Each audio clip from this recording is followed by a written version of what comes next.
என்னுடைய பொருள்களின் காரணமாக, என்னுடைய செல்வத்தின் காரணமாக நான் பெருமைப்படுத்தப்பட வேண்டும்.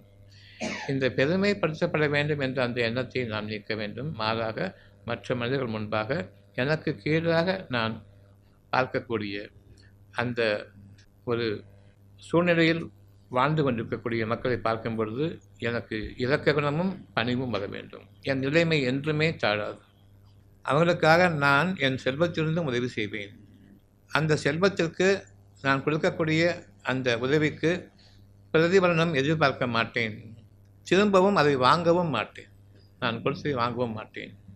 இது உண்மையான பரிவும் இரக்கமும் அன்பும் கொண்ட உள்ளம். இறைவனுக்கு பிடித்தமான அந்த குணங்களில் நாம் வாழ வேண்டும். நீங்கள் இறை குணங்களில் வாழ்பவர்கள். இறைவன் உங்களை பொறுப்பேற்றுக் கொள்கின்றான், உங்களை இன்னும் சிறப்பாக வாழ்விப்பதற்கு. இது இறைவழி வாழ்க்கை.